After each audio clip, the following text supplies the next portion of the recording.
السلام عليكم، مرحبا بكم في قناتي لي دوسور ديزا. الفيديو ديالي اليوم ان شاء الله كما تلاحظوا هو فيديو جميل جدا، هو عباره عن كيك بالشكلاط بالبوعويد وبلينوازيت اكثر من رائع. تقولوا لي عزيزه دائما تقولي لنا رائع، ولكن النتيجه تيقوني لا قلت لكم من اروع الكيكات اللي سبق لي وحضرت، ولو ان الكيكات اللي حفيت سبق لي وحضرتهم ايضا لذاذين بزاف. لتحضير هاد الوصفه تنحتاج ليها المقادير التاليه. عندي جوج ديال البوعويد او الايجاز، هنا شويه بالطول كبار. هو من الاحسن يكون طايب شي شويه، ومن الاحسن هذه فرصه ايضا تنستعملوا بعض المرات الفواكه اللي تتبقى تطول عندنا شويه في الدار وتتهرى. كيف ما تلاحظوا كيك ايجاصه وحده قشرتها وقحيت لها اللب وقطعتها طريفات صغار، ضروري تقطع بهذا الشكل صغير طريفات صغار. الثانيه نفس الشيء قطعتها وقسمتها على جوج، وهنا غادي نقطعها شرائح بالطول. حاولوا ما امكن تكون الشرائح بنفس القياس، تعطيوها شويه ديال الخاطر وتقطعوها. حاولوا ما امكن ايضا انها ما تقطعش، تبقى كامله وصحيحه. النص ديال الايجاز الثاني هو بدورو تنقطعوا شرائح. تيصبحوا لي على هذا الشكل. هي من احسن الفواكه قطعوهم في اخر لحظه، انا لانني غادي نصورهم وجدتهم هما الاولين. تنحتاج 220 غرام ديال الدقيق و40 غرام ديال الغبره ديال الكاكاو. هنا عندي غبره الكاكاو محلواش. كيس الخميره الكيماويه ديال 11 غرام. غادي نسمو ايضا بالفاني، كيس الفاني و120 غرام ديال السكر حبيبات، ممكن تنقصوا منها شي شويه، 100 غرام حتى هي ممكن تدوز. تنحتاج 130 غرام ديال الحليب، تقريبا كاس الا ربع. هي انا اسفه ولكن في هذه الحلوه ضروري من العبار لا بغيتو النتيجه تكون مرضيه. تنحتاج 50 غرام هنا يمدق كميه قليله ديال الليدام، 50 غرام ديال الكريمه اللي بدورها 4% ديال المواد الدسمه، و50 غرام ديال الزيت، تقريبا الزيت 4 المعالق والكريمه 3 ديال المعالق كبار. الا كان تعجبكم المذاق الزبده ممكن تعوضوا واحد منهم بالزبده او تستعملوا 100 غرام ديال الزبده، هذا تيبقى على حساب الاختيار ديالكم. انا تجيني بهذه الكميه ديال الكريمه والزيت تجيش ميدمه بزاف. تنستعمل 70 غرام ديال الشوكولاط. انا عندي هذا الشوكولاط ديال الاكل ماشي الشوكولاط ديال الديسير، قطعته طريفات صغار كيف ما تلاحظون. هنايا عندي بالفستق، هذا علاش غادي نستعمل معاه واحد الحبات قلال ديال الفستق او لينوازيت. تقريبا عندي واحد 10 12 حبه لا اكثر اللي تنحتاج ليهم. حمرتهم في الفران وقطعتهم على جوج. تنحتاج ايضا 3 البيضات اللي وضعتهم مباشره. نستعمل الخلاط الكهربائي، ضفت ليهم 120 غرام ديال السكر. كما قلت سابقا ممكن تنقصوا من السكر واحد 20 غرام، 100 غرام حتى هي تجي كافيه. كيس الفاني، انا استعملت الفاني، ممكن تستعملوا تنسموا باش ما بغيتوا. غادي نخلطوا في الخلاط الكهربائي. هو ممكن هذه العمليه تقوموا بها ايضا بالخلاط اليدوي، فقط تعطيوه الخاطر ويتضاعف الحجم ديالو ويولي اللون ديالو ابيض. انا غادي نضاعف له السرعه وتيطلع صراحه تربحوا الوقت كثير. ما تنديرش الاشهار لهذه الماركه، ولكن تربحوا واحد الوقت كثير فاش يكون الخلاط الكهربائي. فاش تيضاعف الحجم ديالو على هذا الشكل تنضيف له الحليب 130 غرام. انا حيت عاد خرجته من الثلاجه دخلته واحد 10 ثواني الميكرو اون، تقريبا دافي ما سخونش بالمره. تيبقى مع التخلاط دائما. نضيف له ايضا 50 غرام ديال الكريمه. هنا كريمه عندي خفيفه ديال تقريبا فيها 4% ديال المواد الدسمه. كي قلت سابقا الا ما كانت وفرتش عندكم ممكن تعوضوها بالزبده تذوبوها. دائما تنخلط الخليط. صراحه تنصحكم تحتفظوا بالمقادير ديال هذه الوصفه ديال هذه الكيك، لانها تجي اكثر من رائعه. تجي واحد الرطوبه فيها ما تصوروا شيء، وخصوصا تستعملوا كل الفواكه الموسميه هكا تستعملوها كل الفصول.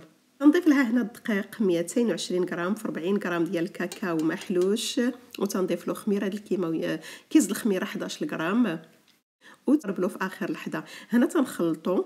هي ضروري تخلط حتى ما تيبقاوش دوك الكرات او الحبيبات ديال الدقيق. العمليه سهله، تقريبا واحد 2 دقائق تيكون الخليط واجد. لاحظوا على هذا الشكل. في هذه المرحله غادي نضيف له 4 المعالق ديال الزيت 50 غرام، كميه قليله ديال الليدام ما بين الكريمه وديال الزيت. هنا تنخلطو. كتلاحظوا اللون ديالو تيتغير، تيولي تري بريون. وفي هذه المرحله غادي نضيف له بوعويد، تعطو طريفات صغار. هذا شيء مهم لان من بعد تقريبا تيذوب. تنضيف له الطريفات ديال الشوكولات، هادو كان عندي الشوكولات بلينوازات. هذا علاش غادي نخدم لينوازات في التزيين من بعد. الا كانوا عندكم فيهم اللوز استعملوا اللوز، كان الكاوكاو استعملوا كاوكاو، فقط باش نديروا ان غابيل.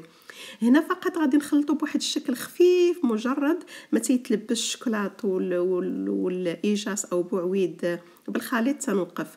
المول دهنتو بشويه ديال الزيت ورشيتو بشويه ديال السكر. الا كان عندكم تيلصق ممكن ديروا له شويه الورق ديال الطياب او تخلطوا الدقيق والسكر. انا تيعجبني السكر، تيعطي واحد الطبقه مقرمشه جديده جدا جوانب ديال الكيك. تنضيف الخليط تيكون بهذا القوام. تنضيف كل الكميه بطبيعه الحال لا للضياع. قادت له الوجه،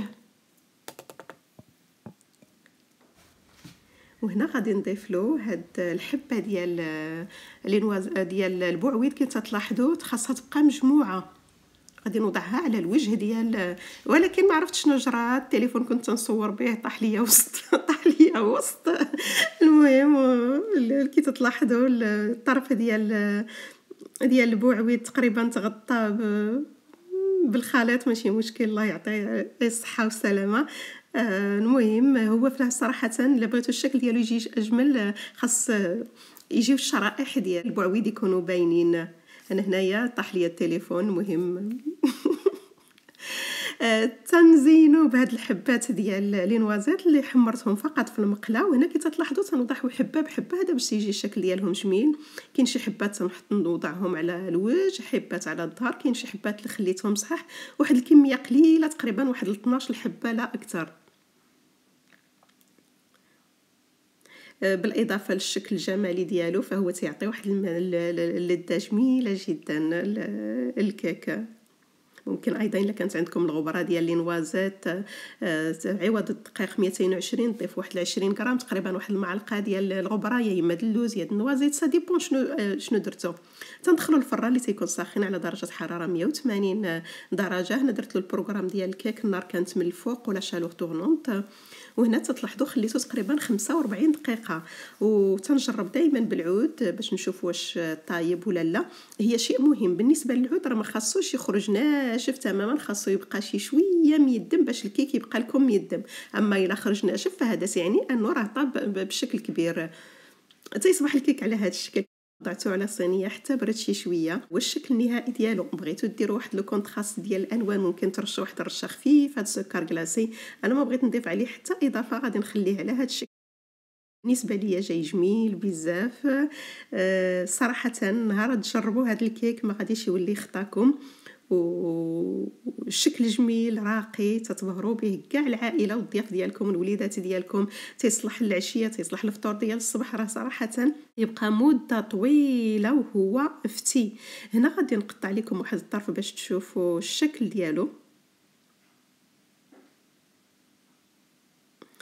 حداو يديكم ما ديروش بحالي تنقطع في الاتجاه المعاكس. المهم لان كانت لاباري تتصور ليا من جهه اخرى. تتشوفوا الشكل ديال الكيك كيفاش تيجي من الداخل. دوك الحبيبه دوك الطراف ديال الكركاع تقريبا تيذوبوا، تيوليو جزء من الخليط. تيجي لذيذ، تيجي تيذوب، تيجي واحد البدنه لا تقاوم. كل كلاه تعجبو. تتمنى انا طريقتي في تحضير هاد الكيك بالشوكولاط الايجاس والفستق او لينوازي تكون عجباتكم وانكم تجربوه وتردوا عليا. انا دائما في انتظار ارائكم وتعليقاتكم اللي بالفعل تفرحني كثير. الاشخاص اللي تيكتشفوا القناه لاول مره تنقول لكم مرحبا. ما تنساوش الاشتراك في القناه من خلال الضغط على زر الصابوني الموجود اسفل الفيديو، ايضا تفعيل الجرس. هذا شيء مهم حتى توصلوا بكل الجديد في الوقت المناسب. وايضا تنشروا الفيديو ما بين الاهل والاصدقاء حتى يوصل الى اكبر عدد. بهذه الطريقه الوحيده ان القناه تكبر، وممكن تكبر الا بكم بمساعدتكم وتشجيعاتكم. تنشكركم على الثقه، والى فيديو قادم ان شاء الله.